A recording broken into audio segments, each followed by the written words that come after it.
What's up guys, my name is Ace, and today we're going to be diving deep into the advanced sensitivity options in Modern Warfare 3 since I've had a lot of people asking me about this basically since the game launched, and this is a video I've been putting off for quite some time, but there are many questions around this, as well as a few myths and misconceptions that have spread around the community, so I wanted to make sure I'm clearing those up for you guys.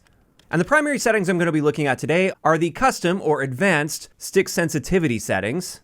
Then we're going to be looking at response curves. That's mainly going to be a recap of how response curves work. And then more importantly with that, we're going to be looking at the aim response curve slope scale, since this is a new setting that didn't exist before Modern Warfare 3. So diving right in, let's start this off with our advanced sensitivity options.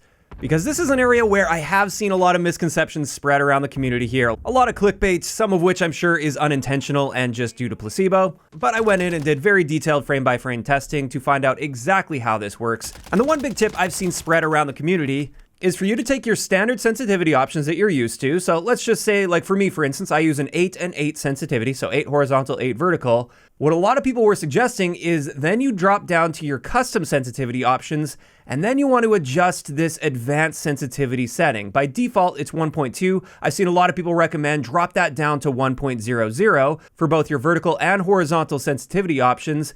And then once you've done that, what you're going to do is go back and reselect the sensitivity options that you had. So I would go back to an 8 and 8, and you'll see that it sort of saves the setting in the background even though it's grayed out. You can see that 1.00 is displaying. So this is meant to be some sort of a trick to give you a better feeling sensitivity in the game. However, I can confirm that this doesn't actually do anything. You can have that advanced sensitivity value set to whatever you want, but the moment you go back to selecting your standard sensitivity option, it will stop using that advanced sensitivity, and that advanced sensitivity setting has zero effect on your sensitivity. So these options work entirely independently. When you have the custom setting activated, then it will use that custom value. When you don't have that custom setting activated, then it's just going to go with the sensitivity value that you choose. So that little trick that a lot of people believed in and were spreading and sharing to their communities, it doesn't actually do anything at all. So you might be wondering, what's the point of these advanced sensitivity values?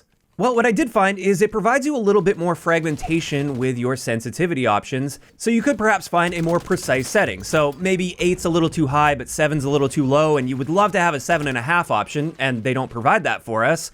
Well, if you dive into the custom sensitivity options, you could dial that in and get that perfect feeling sensitivity.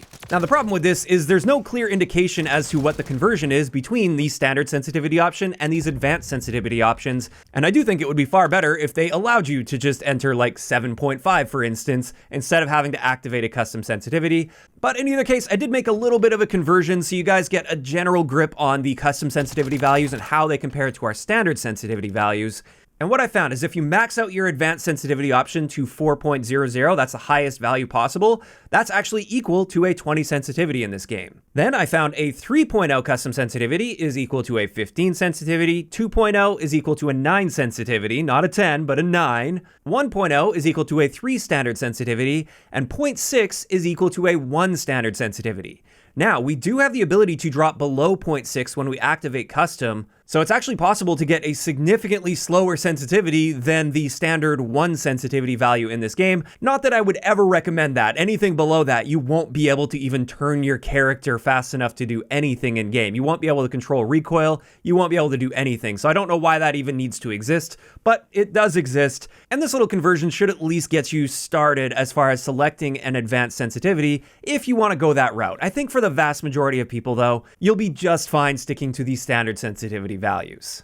So that's that part out of the way. Now let's get into our response curves. And like I said, we're going to do a quick recap here of what the different response curves do and how they differ from each other. And I'm actually going to go with some testing that was done by a user on Reddit, Anton Uncut. This was done a few years ago in Warzone, but as far as I can tell, nothing has changed here when it comes to these settings. And they just mapped out the amount of acceleration you'll get on your sensitivity value, depending on how much deflection you have on your analog stick.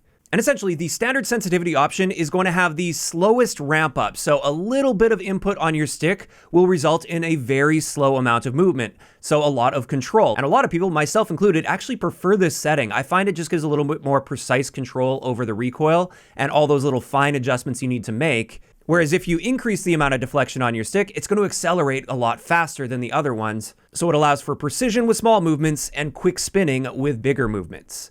Then with linear, he found it's not actually a true linear setting. With true linear, you'd expect a perfectly straight line from 0 to 1,000 degrees per second. It would be a perfectly straight red line, and that's not the case. There is a little bit of a curve there, but it is the least noticeable curve, so it is the closest thing we're going to get to linear, at least while using these curves.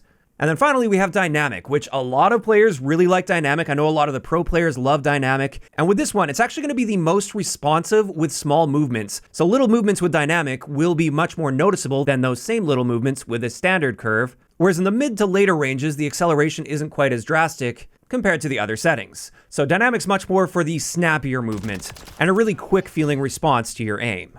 And now that we have that covered, let's get into that brand new setting they added with Modern Warfare 3. This is our aim response curve slope scale. And by default, this is set to 1, and I'm going to create a graph here. This is just for demonstration's sake, based on the testing that I've done. It's not perfectly mapped out the same way that Anton Uncut did, just because I don't have the setup here to do exact percentage values of stick deflection. But these are the general trends that I found by looking at frame-by-frame testing that I've done.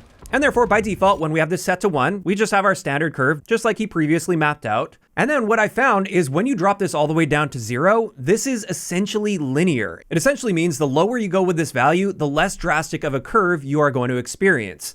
And dropping it all the way down to 0 will essentially give you a linear response curve. Now again, this still might be slightly curved, just like the linear setting is.